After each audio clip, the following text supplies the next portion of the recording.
morning, I hope you're all well. I certainly am feeling very happy today. Not only do I have this Model S for 3 days, but the sun is still shining here in the UK. It's definitely summertime.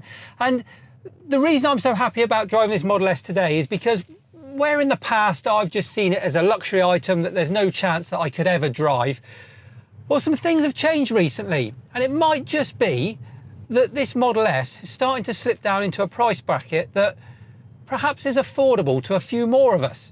This video is sponsored by Just EVs, a family-run company with the largest selection of battery electric vehicles available with free UK delivery. They now also offer EV rentals. Have a look at justevs.co.uk and don't forget to mention EV Opinion for a free annual service.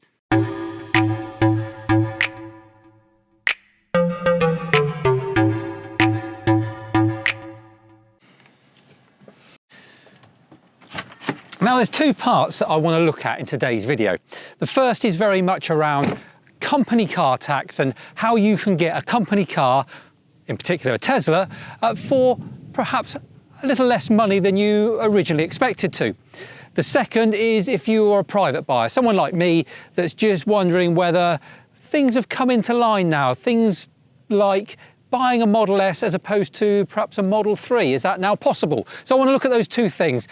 Let's start off with the company car tax. Now, it's not very exciting, so come on down and let's make ourselves just a little bit more comfortable under the shade of this tree.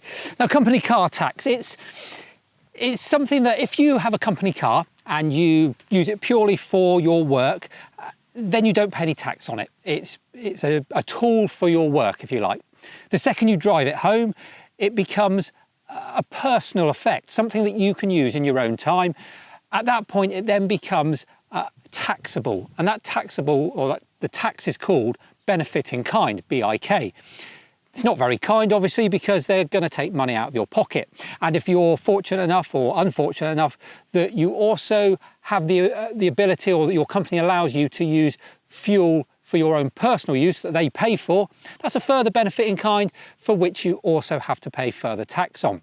So, rather than skirting all around it, let me just dive in and explain to you. I'll give you an example, in fact, of how that actually looks on paper. So the rough workings out are you take the original value of the car, and that includes all its optional extras, the VAT, the delivery, you take the first year registration off, and you take the annual vehicle excise licence off. You then multiply it by a percentage point. That percentage is the band that car sits in, and they work out the band it's sat in based on its emissions. So the more pollutant it is, the higher that percentage rate, the less.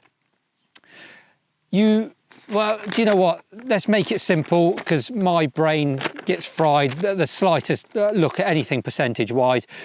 Very handily, on the government website, they've given us an example of a Volkswagen Golf, a bulk standard 1.6 litre TDI Volkswagen Golf S. Now, they've said that if you are a 20% taxpayer on your earnings, it will cost you £937 per annum. If you want to add the fuel onto that, that's a further £1,076 per annum. So that works out at £167.75 a month. If you're a 40% taxpayer, then it's going to be £1,874 per annum. And with the fuel is an additional £2,153. That's £335.68 a month. So that gives you an idea on just a very bulk standard everyday car. Because we're talking about Tesla, because this is a bit more of a premium car, I wanted to look at something maybe a little bit more exciting, a little bit better. So one of the cars that we see a lot of people use as company cars is a BMW 5 Series. So I looked at the 520D, the xDrive SE Auto. Pretty bulk standard, it sits in the middle, you see them absolutely everywhere. That has got a 33% benefit in kind rate, which and an on-the-road price, don't quote me on this, but we're around £40,000. If you're a 20% taxpayer, then if you lump the fuel in with it as well, you're probably looking at spending about £341 a month. If you're a 40% taxpayer, with the fuel as well, you're looking at somewhere in the region of £691 a month. So that gives you some figures that we can work off, that basic baseline, if you like, so that when we're comparing it to this, we can work out how much we're going to save, or not, as the case may be. Now this is where the exciting bit comes in, because this percentage rate based on emissions, the government have just announced that they're going to scrap on electric vehicles. Now don't get too excited, that's not going to be forevermore, but it's going to be certainly for the first year, and then it's going to rise again in increments. And what this does is this allows us, if you're an employer, well, how great is this to be able to say to your employees, thank you ever so much, here's something for you, a company car, to say thank you for your efforts, and by the way, you don't have to pay any tax on it whatsoever. It sounds incredible, it almost sounds too good to be true, and if I'm missing something, please tell me. But that's what they're looking at the moment, and what a great way to incentivise getting these electric cars on the road. But it doesn't stop there, of course, because if you're clever with this as an employee, and you don't necessarily go for a brand new Tesla, well, you could opt for one like this that's a few years old. It's got very low mileage, and it's got free supercharging. So not only do you get your benefit in kind slashed completely on the car itself, you also don't have to pay benefit in kind on fuel, and you don't actually have to pay for the fuel if you're up and down the motorways and you're near superchargers. So you've got yourself a free car for the first year, and then a very cheap car as those increments rise. So for the next few years, you've got almost free motoring. Does it get any better than that? What a brilliant thing to happen. And if you are in that position and you've been just waiting for something to convince your boss to get you that car that you want, that Tesla that you've always wanted, or you're an employer that's just wanting to push out electric cars onto your workforce, now is the time to do it. Go out there, have a look, and it'll be interesting. Let me know what you're finding as and when this kicks in. Is it as straightforward as that, or are there some other things that I'm missing perhaps? There you go, that's it for company cars. Let's have a look at personal cars now, shall we? A year or so ago, it fascinated me when I was seeing people making comparisons between a Model 3 and a Model S. And at the time I was saying you can get a Model S for the same money as you could buying a brand new Model 3. Well, I thought that was great because the Model 3 was going to be an affordable car, brilliant, and I could get a much bigger car with all the bits and pieces on it for the same money. When you actually looked into that, it was, well, you just couldn't, quite simply. Unless you really spec'd up the Model 3, you got nowhere near the cost of a Model S, which was a shame. But we're some time on from that now. And if I tell you that this Model S that I'm sat in today is an 85, it's about 4 years old, it's done 30,000 miles, you can buy this with cash for under £45,000. All of a sudden, we've got a Model S that is in exactly the same territory as a Model 3. So there's another option for you. And I thought, let's revisit that and see whether we could finance it or pay for it, or whether it was comparable to a Model 3. So as I say, cash price, they're almost the same. It's a standard range Model 3 is on their website at the moment for £42,400.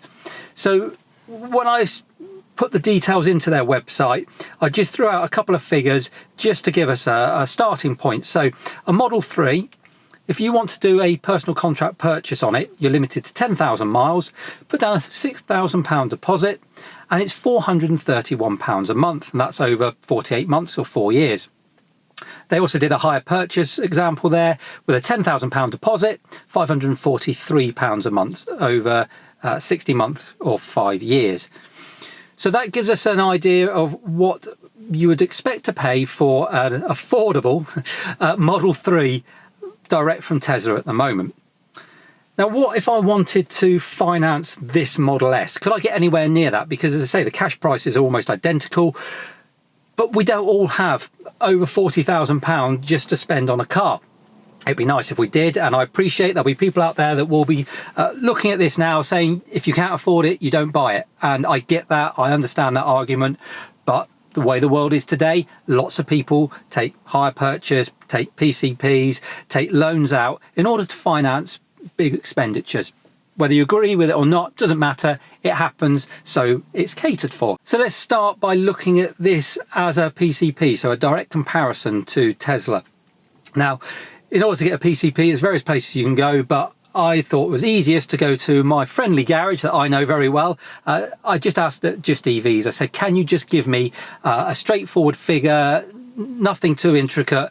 Just give me a rough idea of what it would cost if I financed through you as a PCP. And they said that they could do this car at the full sticker price of £44,995 over 4 years. With a £8,999 deposit, it would cost you £617 a month.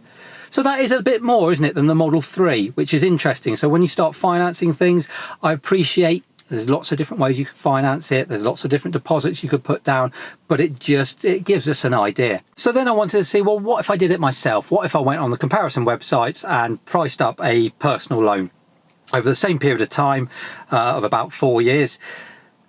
I looked at putting down a £10,000 deposit, so just taking my car and using that as a deposit, and over 4 years, a personal loan on £35,000, which is the difference, was, give or take, it was between £750 and £800 a month. So that's quite a lot more. So what has that taught us? Well, it certainly taught me that Tesla seemed to, on the surface of it, have some very good finance options if you want to go along those lines. To take a personal loan doesn't seem to be the way to go. If you can find a company or PCP, then maybe there's an option for you there.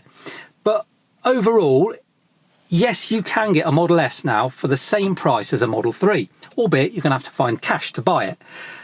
And if you want to look at it any other way, well, it's down to personal circumstances. Of course it is. What can you afford a month? What do you want to spend a month? And what would you rather have? And I guess this is personal choice again. Do you want that brand new Model 3? Or do you want a Model S with a few other things on it that is a very, very similar price?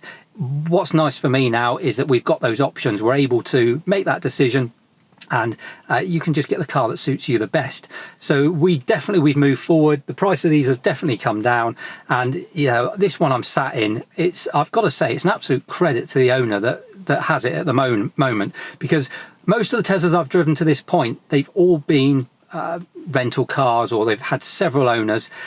This one's just been looked after, and it's in immaculate condition. So where before I might shy away from buying a second-hand Model S of this age, when I see them like this, I'm sorely tempted then to look along the lines of these rather than a new Model 3.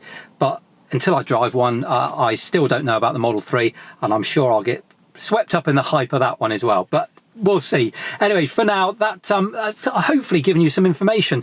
First of all, about the benefit in kind. If you are entitled to that, or you can get that, I mean, have a look at that. Speak to your boss about it, or if you're an employer, speak to your employees about it, because potentially there's some really, really cheap motoring to be had there. And if you're like me, you're just looking for a car for personal use, well, there's some other options for you. And hopefully those figures, which are correct now with July 2019, I can't say they're going to be the same in a few months' time, but that's where we are at the moment, and I'm sure we'll revisit it in months to come and just see how things are changing. But that's it for now. Thanks ever so much for watching. Hopefully you've enjoyed it. If you have, remember to like and share. If you're not doing so already, subscribe to the channel. And if you want to support the channel, have a look at the Patreon link. It's the little P thing that pops up in the screen somewhere around me here. If you click on that, it will take you through to the Patreon page, and there's a great community there that you can get involved in the discussions also. But for now, thanks ever so much for watching. You take care of yourselves. All the best.